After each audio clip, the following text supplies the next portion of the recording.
to be clear, I do make a distinction between abusive behaviors and being an abuser. So a lot of times what gets in the way of people really looking inward and recognizing, you know what, I'm engaging in behaviors that are abusive is because there's so much shame around like, oh, am I an abuser? And they're not the same, okay? So an abuser, when I think of an abuser, I'm thinking of somebody who, based on their personality, based on the structure of their identity, and maybe their trauma history or background or what they grew up with, they must have control to feel safe.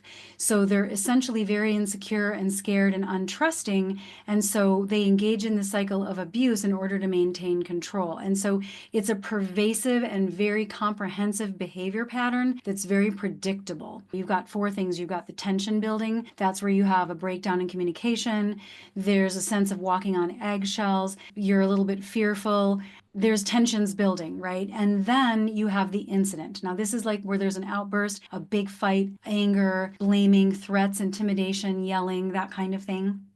Then phase 3 is reconciliation and apologies. This is the stage of like, I'm so sorry. And there can be genuine remorse in this cycle.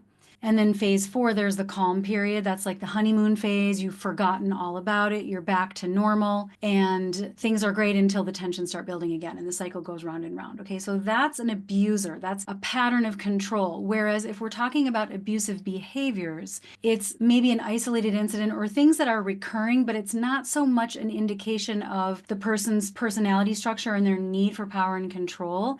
It's more just about it was what they watched growing up and it's the only way they know how to communicate. It is a lack of skill. It is coming from a place of fight or flight. It's coming from maybe there's some trauma there. But if you're willing to say, I'm doing this and this is hurtful and I take full responsibility and I'm not blaming anybody else for my actions, then you're not an abuser. Abusers will tend to always externalize their locus of control and say that this other person behaved in a way that made me do this, because they are actually very disempowered or they wouldn't need to resort to these methods in order to feel in control.